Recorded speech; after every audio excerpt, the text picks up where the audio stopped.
Em Graça e Paz, essa é a oitava parte, né, do nosso estudo sobre a possibilidade das estrelas serem anjos e esses sinais e essas estrelas, né, nos trazem sinais muito fortes de que o reino de Deus está próximo, né? Mateus 16:3 diz assim: vocês sabem interpretar o aspecto do céu, mas não sabem interpretar os sinais dos tempos. Jesus falando, né, que os sinais no céu, né, o aspecto do céu, nos daria sinal dos tempos. E observando o céu, né, nós sabemos que se você colocar lá no Stellarium, né, um aplicativo que analisa as estrelas, o posicionamento das estrelas, né, em 11 de junho de 2024, esse ano, né, haverá um grande sinal astronômico, né, na constelação de Touro, né, entre os chifres da constelação haverá um alinhamento de Vênus, o Sol, Mercúrio, Júpiter e Marte. Esse sinal nunca foi visto na nossa era de 6.000 anos de existência, né? E segundo os estudos astronômicos, são sinais de cataclisma, né, de escala global, onde o planeta caminha para uma inversão magnética. Inversão essa que afetará o planeta num todo, né? Sinais no Sol, na Lua e nas estrelas nos dão, né, indicações de que eventos cataclísmicos se aproximam, né? Então aqui nós temos o sinal de 11/6/2024, né, vai estar acontecendo esse alinhamento e o Sol vai estar entre o chifre, né? Vai ser observado o Sol entre o chifre da constelação de Touro, né? E aqui nós vemos que haverá esse alinhamento. Deixa eu voltar aqui. Que demora um pouquinho para chegar a imagem. Esse alinhamento de Vênus, o Sol, Mercúrio, Júpiter e Marte, né?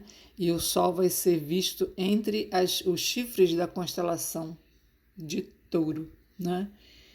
E existe, né, indícios de que toda vez que o Sol vai ser visto aqui, todas as vezes que acontece né, um fenômeno nunca visto antes nas estrelas, é um sinal de cataclisma, né? Aí as civilizações antigas têm essa consciência, né, de que esses sinais, né, porque a questão de analisar o firmamento foi tirado da igreja, né? O adversário tem colocado como analisar ou observar as estrelas como se fosse algo do mal, né? E na verdade o próprio Cristo deixou, né? Observe os sinais no Sol, na Lua e nas estrelas, né? E quando você verem que fenômenos estão acontecendo, saber que está próximo o reino de Deus. Então é isso que nós estamos fazendo nessa série, né? Observando esses sinais. Na Jó 38:31 diz: podes amarrar as maravilhosas constelações estelares. Nós falamos das Pleiades, né? Que estão aqui na constelação de Touro, em partes anteriores, né? E soltar os laços de Órion. Laços de Órion são as Três Maria, né? Nós já falamos da Betelgeuse, né? Que está aqui sobre o ombro da constelação de Órion, né? E que ela já está dando indícios de um escurecimento e ela vai explodir. Os cientistas já têm essa noção de que ela vai explodir e provavelmente isso vai desencadear, né, eventos nas estrelas nunca visto antes, né, e vão ter efeitos sobre a Terra e que sabemos ser o cumprimento de Apocalipse, né? Aqui os sinais não é para nos amedrontar. Esses sinais são para mostrar que a nossa redenção se aproxima. No vídeo anterior eu falei que nós precisamos ser corpo de Cristo e escapar, né, através do arrebatamento, né, escapar como corpo de Cristo, porque a única forma de Deus nos ver irrepreensível e sem pecado, né, é estando inserido na justiça de Cristo, crendo que, né, a nossa condenação já foi efetuada sobre Cristo. Né, vai vir um juízo, mas não é mais contra o pecado, é contra a incredulidade daqueles que não creram, né, que Deus já puniu o pecado em Cristo. Então, estamos num teste de fé, né, na obra consumada por Cristo, onde na crucificação, sem pecado, Cristo foi condenado em nosso lugar. Por isso, em Apocalipse, Cristo é descrito como o Cordeiro de Deus, que recebeu a ira de Deus contra o pecado em nosso lugar. Ele sem pecado se fez pecado, e nós sem justiça fomos feitos justiça. Essa é a troca do Calvário. Cristo sem pecado foi feito pecado em nosso lugar. E eu que não tinha justiça, porque creio, recebi a justiça dele. Não é? Então, são eventos que precisam ser observados e esse posicionamento, né, de se estar crendo na justiça de Cristo. Colossenses 2,14 diz: e cancelou a escrita de dívida que consistia em ordenanças, que nos era contrária. Ele a removeu completamente pregando lá na cruz. Então, esse cancelou a escrita de dívida, está falando das 2 tábuas de pedras da lei, né? Por que ele cancelou? Então hoje eu não preciso mais seguir os 10 mandamentos? Não, você deve seguir, né? Porque eles vão te fazer muito bem para a sua vida terrena. Não é? Mas o fato de você obedecer os 10 mandamentos não te torna justo aos olhos de Deus. Né? Por quê?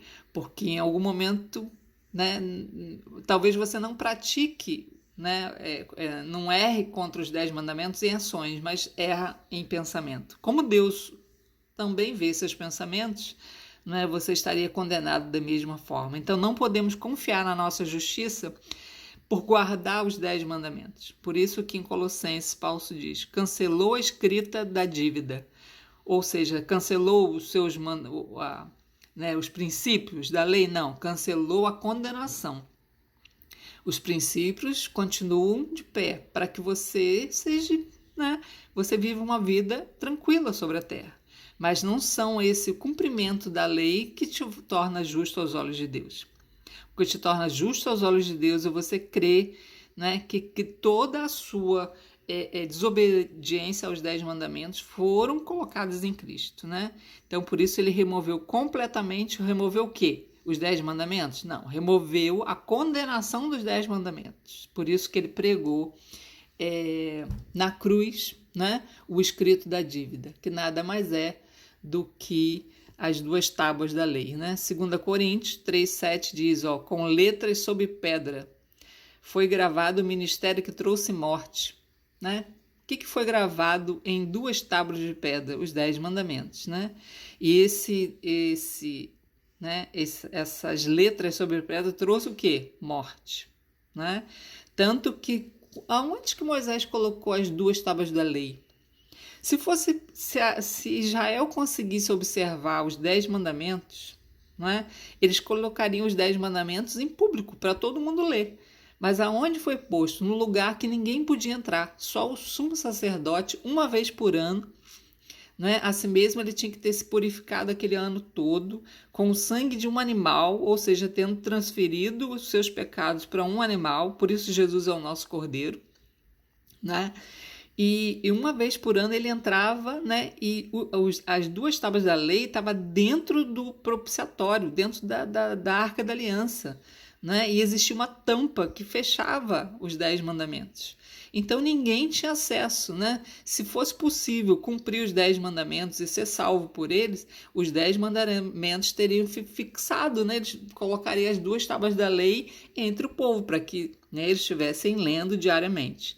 Mas não foi esse o caso, né? Mas nós vamos depois continuar num próximo vídeo, porque o nosso tempo aqui na plataforma é muito pequeno, né?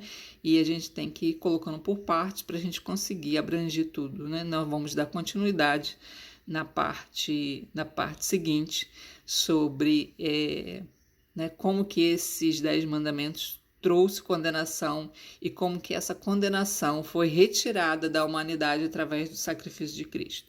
Hoje as pessoas vão para o inferno por causa de não cumprir os 10 mandamentos? Não.